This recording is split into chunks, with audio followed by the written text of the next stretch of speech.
Olá pessoal, tudo bem? Eu sou a Carmen do blog O Que Vi do Mundo e hoje eu venho mostrar pra vocês o que eu li no mês de outubro. Já logo adianto que não foi muita coisa porque agora eu tô trabalhando em 2 empregos e também peguei uma tese sinistra pra revisar. Então metade do mês eu não pude ler quase nada, li pouco. A segunda quinzena do mês de outubro foi um fiasco de leitura porque eu tô trabalhando demais. Mas bora lá mostrar. Admirável Mundo Novo, do Aldous Huxley. Eu já fiz um vídeo para esta obra, eu espero que vocês tenham visto, eu vou deixar aqui nos cards. E é uma obra que eu gostei, assim, uma comparação entre ela e 1984, eu prefiro 1984, né? Mas é covardia ficar comparando as coisas, né? E aqui é uma situação de um estado totalitário, mas ainda é um estado menos visível que o estado de 1984. Aqui o que choca mais, pelo menos a mim, o que chocou mais é a padronização, né? As pessoas são produzidas em série, não há um relacionamento amoroso, uma concepção e um filho, não. Elas são produzidas em série, medicadas, é todo um ambiente de artificialidade, as pessoas não podem ficarem tristes, aí são medicadas, né? Muito parecido com os dias atuais, por sinal. E é um admirável mundo novo, um mundo idealizado, eu diria. Quem idealizou isso? Eu não sei se isso é idealização, mas é um mundo fabricado, estruturado, perfeito, né, numa concepção muito específica de perfeição, e que quando confrontado com outro mundo selvagem, primitivo, entre aspas, a gente percebe que essa perfeição não é tão perfeita assim, né? A coisa, o buraco é mais embaixo, né? A questão fica essa. Mas o que mais me chocou foi a padronização. Se vocês quiserem saber mais a respeito disso, meus comentários, vejam o vídeo, tá? Memórias de um Sargento de Milícias, do Manuel Antônio de Almeida. Eu reli essa obra, eu acho que é a terceira vez que eu li, eu não me canso de ler essa obra, é uma das melhores obras da literatura brasileira, é muito divertida. Aqui, a estrela principal, no meu ver, a estrela principal dessa obra é o narrador, é a narração. Como a história é contada, né? Aqui é a história do Leonardo. O Leonardo é filho de uma pisadela de um beliscão. O Leonardo filho, ele é o típico moleque endiabrado, encapetado, sabe? E ele cresce e não se torna lá grandes coisas também. Ele se torna uma pessoa, um vagabundo, um malandro, assim, que não quer saber de muita coisa. Pra mim, o que é mais importante nessa obra, o que é principal aqui? A formação das famílias, as relações aqui do Rio de Janeiro do século XIX. Aqui ele não fala precisamente que é Rio de Janeiro do século XIX, mas ele começa a obra assim. Era nos tempos do rei, alguma coisa assim. Então a gente já sabe que era o período imperial, provavelmente século XIX, né? Toda a sociedade carioca se formando ali em torno da corte e é composta sobretudo por imigrantes portugueses. Aqui ainda há escravidão, então a gente sabe que não é muito no fim do século XIX, mas nos meados do século XIX. E como as relações, como a moral brasileira foi se formando, né? O autor fala isso no fim, o narrador fala isso no fim, a formação da moral, como as relações, os jeitinhos conchavos, os favores foram formando a elite, a classe média brasileira. Isso aparece aqui muito bem. Mas eu vou falar mais dessa obra no livro de atualização de projetos, ou de projetos do que faz o Brasil, ou 100 livros essenciais da literatura brasileira. O Iluminado, do Stephen King. Eu li esta obra porque a gente está no mês do horror. Muita gente faz leitura de horror, de livros de terror, enfim. E eu nunca tinha lido nada do King. O mais interessante é que eu li essa obra e fiquei com a sensação de que todos os filmes de terror que eu já assisti, ou pelo menos a maior parte deles, eles foram baseados nessa obra aqui. E talvez tenha sido, não sei. Mas é a história de uma família, né? Pai, esposa e filho, menino acho que de uns 6 anos. Esse menino é sensitivo, ele é o iluminado. Ele lê pensamentos e ele prevê o futuro. Ele tem muita sensibilidade. Eles vão morar, o pai dele aceita o trabalho, né? Estava procurando emprego, foi demitido lá da escola onde lecionava e foi trabalhar como caseiro, sei lá, de um hotel no período de baixa temporada, inverno, né? No inverno lá tudo fecha, neve e tal. e ele ficou tomando conta desse hotel. Só que esse hotel, embora tenha sido muito famoso, hospedou presidentes e tudo mais, ele foi palco de crimes, né, assassinatos e tudo mais. E lá há almas penadas, né? E esse menino com essa sensibilidade toda percebe. Mas o que é curioso aqui? A história é mais ou menos assim, é claro, esses espíritos todos aparecem pro menino, querem o menino, e enfim. Aí é a presepada, né? Que todos têm que se livrar dessa situação. Mas o que eu achei interessante aqui? Embora o menino seja sensitivo, o pai dele, o Jack, e a mãe do menino, eles têm uma constituição psicológica muito rica aqui. Eles são atordoados, atormentados. Ele pela figura do pai alcoólatra, e aí ele se torna alcoólatra também, isso fez com que ele perdesse o emprego. Ele é atormentado pelas lembranças, né, pela conduta, e ela, a mãe do menino, também é atormentada por uma mãe castradora. Então, os diálogos aqui e os diálogos interiores, assim, os monólogos interiores, a voz em off é muito legal, né? Parece que as pessoas, tanto o pai quanto, principalmente o pai, vai sendo tentado, assim, você não sabe se é a voz do inconsciente, as vozes em off. E eu parecia que eu estava visualizando cenas de um filme.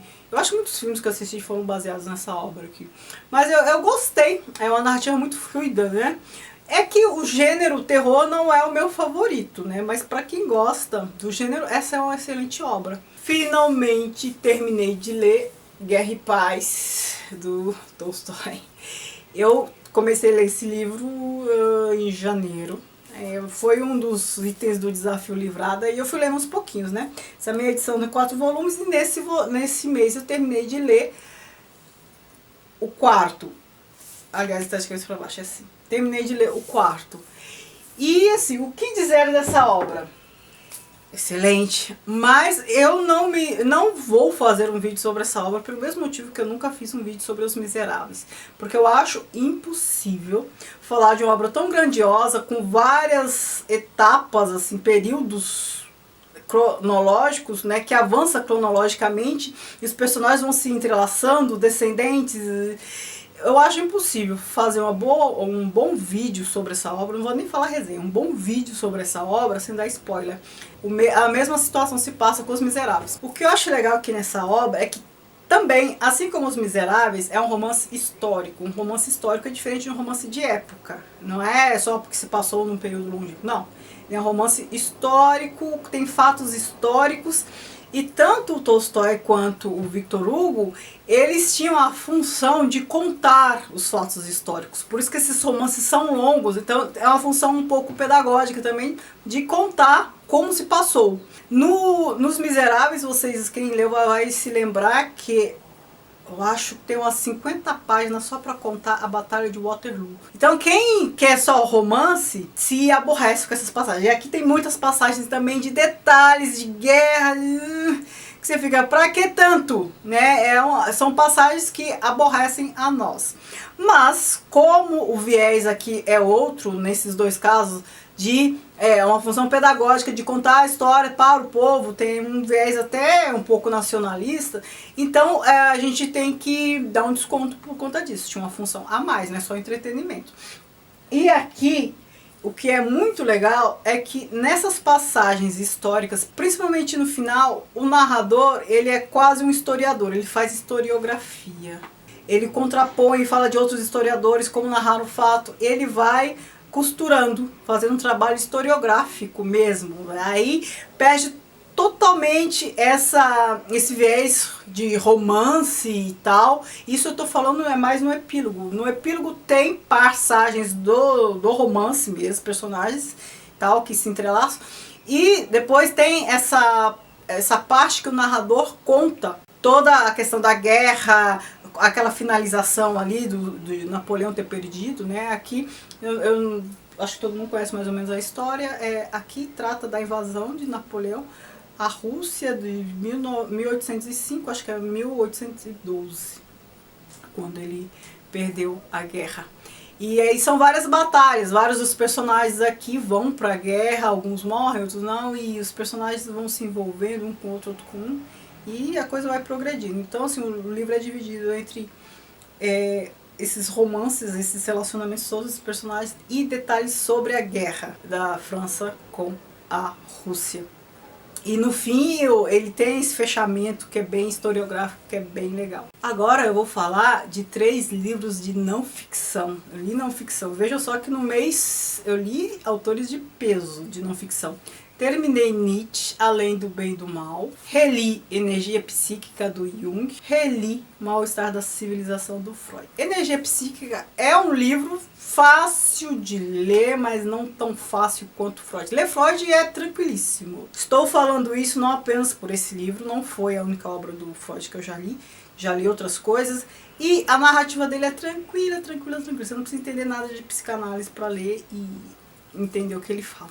Agora o Jung, embora você não precise entender de psicanálise e tal, a obra dele é mais técnica. Então é um livro que a gente lê sem grandes dificuldades, mas não é tão palatável quanto é Freud, né? Ele fala da energia, da dinâmica, da energia, da função da energia psíquica. Ela é muito mais presente, ela explica muito mais coisas do que a gente acredita, enfim, ele fala dessas coisas. Agora, Freud é facílimo. Ele é um escritor do século XIX. Sabe aqueles escritores tipo Balzac, Druck, que fala com o leitor? O leitor deve estar pensando isso. O leitor deve estar achando que eu me alonguei e agora que eu vou me redimir. Ele estabelece um diálogo com o leitor, não usa termos técnicos, é fácil de ler. Principalmente por quê? Porque aqui ele não está tratando nada assim de... É claro que tem um pouco de psicanálise aqui, a teoria dele e tal, mas o viés dele não é psicanalítico, eu não sou especialista em psicanálise, não sou da área, mas quem é da área há de concordar comigo que para fazer estudos de psicanálise você tem que estudar o homem em todas as suas dimensões. O homem de modo particular e a sociedade de modo mais abrangente. E é isso que ele faz uma avaliação da civilização. Ele faz um olhar antropológico, sociológico, antropológico. E esse mal-estar da civilização ele compara muito a tempos de barbárie, toda a questão da culpa, porque nós temos culpa, como isso foi se constituindo socialmente, e é muito interessante e muito fácil, muito palatável de ler. É um livro assim para você ler e reler várias vezes. E Nietzsche, né? Quem já me acompanha aqui sabe que eu ando fazendo estudos de Nietzsche. Já li Crepúsculo dos Ídolos, O Anticristo, agora Além do Bem e do Mal, e o próximo que eu vou ler será Genealogia da Moral. Este livro aqui é muito importante, porque aqui ele traz 2 conceitos que são essenciais para entender Nietzsche. Um é vontade de poder, moral de escravo e moral de senhor. São 2 conceitos, na verdade, que se complementam. Esses 2 conceitos são essenciais para entender o conceito de super-homem de Nietzsche e entender também a frase, a expressão Deus está morto. Essa questão de moral de senhor, moral de escravo, nada tem a ver com condição social, ou condição econômica, ou condição étnica, nada disso. Nada disso. Tem a ver com personalidade. Pessoas com perfil reativo, subserviente, tem moral de escravo. Isso não quer dizer que a pessoa seja pobre, está ali para servir, não. E pessoas proativas, o que a gente chamaria hoje de proativas, que tem moral de senhor. São as pessoas mais seguras, com iniciativa e tal, que é o que ele considera ideal, né? As pessoas com autonomia são pessoas que lidam com as coisas da vida de maneira madura, não infantilizada, não reativa, que não fica de mimimi e que não é subserviente em relação ao outro. Isso ajuda a entender o super-homem, hein? Mas eu vou chegar no super-homem quando ler o Zaratustra, então aguardem. Uma outra coisa que eu gostaria de apontar aqui, que não é o mais importante da obra, mas é muito interessante, é uma curiosidade. Tem uma parte aqui que ele fala muito mal das mulheres, né? O que é relativamente normal se a gente considerar que antes do século XX praticamente ninguém falava bem das mulheres. E ele fala muito mal das mulheres, e este livro foi escrito depois que ele se envolveu com Lu Salomé.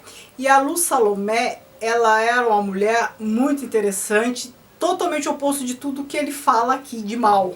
E aí, de modo que eu acho que ele fez isso por puro ressentimento, né? Porque ele conheceu uma mulher que não era nada disso que ele estava falando aqui, né? E a Lu Salomé, ela era tão interessante, ela escrevia poemas, eu acho que até um pouco do que de teoria dele vem dela, coisas que ela pensava de maneira parecida. Então, ele a pediu em casamento, ela não aceitou, ela era russa. E um fato interessante é que 4 grandes homens de destaque do período se interessaram por ela. Um deles é a Nietzsche, Freud, Hilke e o Paul Ré, eu acho que é um poeta também. Isso me faz pensar o quê? Que ela não era só bonita. Ela era bonita, eu vi fotos dela, mas eu não acredito que só a beleza encantaria Freud e Nietzsche, né? Eles, eu acho que precisam de mais, uma mulher. Agora, os outros dois são poetas, o Hilke e o Ré, mas então a parte estética pesa muito, né? Mas no caso de Freud e Nietzsche, eu creio que não, que ela era muito mais. Ela era uma pessoa muito interessante, muito à frente do seu tempo. Tanto é que ela viajou sozinha com Nietzsche, o Paul Ré, e os dois se declarando para ela, enfim. E eu não sei se ela ficou com algum, e eu não sei se todos os interessados era um interesse amoroso ou era algum só interesse intelectual da parte de Freud, não sei. Não sei, só sei que esses 4 homens ficaram encantados com ela. E Nietzsche depois acaba falando assim das mulheres e ela não era nada disso, né? Eu falei, Então, de leitura foi só isso, né? Foi o que eu pude fazer, infelizmente não deu para render mais. E aí eu vou mostrar agora o que eu comprei, que também não foi muita coisa. A desvantagem de trabalhar muito é que eu leio pouco, mas a vantagem de trabalhar muito é que eu compro pouco. Então, eu cheguei a mostrar no Instagram os livros que chegaram para mim da França. Um amigo meu trouxe da França para mim. Os 2 livros são do Alexandre Dumas, como diriam os franceses, ou Alexandre Dumas para nós, que é Conde de Monte Cristo e a Rainha Margot. Conde de Monte Cristo é aquela história que acho que a maioria conhece bem. É um capitão de navio que é acusado de favorecer Napoleão, quando Napoleão estava na ilha de Elba. Eu sei esses detalhes porque eu já comecei a ler. E ele é acusado injustamente e vai para o Château d'If, né, lá numa ilha, lá em Marseille, lá no sul da França, e fica lá, de um lugar onde ninguém sai. Só que depois ele dá um jeito e volta e se vinga. Então o livro é sobre isso. E assim, tudo isso aqui, a maior parte disso aqui é vingança, viu? Porque ele se vinga de um por um. Mas eu vou falar dele quando eu tiver terminado de ler, mas eu já adianto uma coisa pra vocês. Eu fui nesse Château d'If quando eu estive na França, quando eu tava estudando lá, nas férias lá, eu fui pro sul da França e quando eu estive em Marseille, eu peguei um barco e fui até o Château d'If. Depois, quando eu terminar de ler o livro, eu conto detalhes. E a Rainha Margot é uma obra que eu adoro, eu tenho filme, inclusive, eu já vi o filme várias vezes. E é sobre um período riquíssimo da França, eu acho que é mais ou menos século XVI, quando a França estava querendo se tornar algo que a França se tornou e é até hoje, que é capital da cultura, um expoente da cultura. Mas o período anterior a esse aqui é o período que ela está começando a se tornar. O período anterior a esse é o período que a gente vê aqui no Corcunda de Notre Dame, aquela coisa medieval. E aqui a França já está flertando com a Itália e querendo importar a cultura italiana. Da Vinci foi, nesse período da Vinci foi para lá. Maquiavel visitava a corte, mesmo porque ele era empregado dos Médicis e a Catarina de Médici se casou com o rei da França. Aqui tem uma passagem que é muito importante, que é o conflito dos católicos e protestantes. É a noite de São Bartolomeu, que foi um genocídio ali naquela noite. E tudo isso é mostrado aqui, mas eu vou ler o livro, vou fazer um vídeo. E eu também comprei um e-book para ler no Kindle, que é Apologia de Sócrates e um outro diálogo platônico, e eu já me comprometi a falar mais disso para vocês, e eu vou ler neste mês e pretendo fazer um vídeo, já vou adiantar o que é. Eu vou ler todos os diálogos, eu já li um, acho que vou ler mais 2, os diálogos platônicos que falam sobre a morte de Sócrates. E depois eu vou fazer um vídeo falando, associando a morte de Jesus Cristo, que vocês vão ver que tem ali alguma coisa. A gente conversa sobre isso depois. E no blog, o que pode interessar vocês? Eu me lembrei que mês passado eu esqueci de dizer o que havia no blog que poderia interessar vocês e deixar o link. Mas aí eu vou dizer agora o que é mais recente pode interessar e vocês visitam o blog e vejam lá. eu estou comentando Le Demoiselle d'Avignon, uma obra de Picasso que está lá no MoMA, de Nova York. É claro que, eu já falei, os meus comentários não são nesse viés de artes plásticas, comentar detalhes, porque não é minha formação, mas eu comento um pouco do contexto e tudo mais. E eu também comentei recentemente aquele quadro A Liberdade Guiando o Povo, do Delacroix, que está no Museu Louvre, do Louvre. Eu comento as obras que eu vi pessoalmente, né, assim, nos museus e tal, e dou detalhes do contexto, explicação, algumas coisas, tá? Então, se eu lembrar de mais algum post interessante, eu deixo aqui embaixo, mas são esses recentes que talvez interessem vocês. Tá bom? Então foi isso, meu mês rendeu pouco, eu peço desculpas, mas foi o que deu pra fazer. Tá? Se você gostou desse vídeo, por favor, não se esqueça de se inscrever, de curtir o vídeo, de comentar, compartilhar, enfim, tudo isso, de me seguir nas redes sociais, o que vi do mundo, Instagram, Snapchat e Facebook. No Facebook eu publico tudo que há no blog, então se vocês se inscreverem na página, vocês vão ver os posts que eu publico, que é sobre São Paulo, sobre viagens, sobre livros, sobre arte, sobre tudo, tá bom? Muito obrigada por assistir, beijos e tchau, tchau.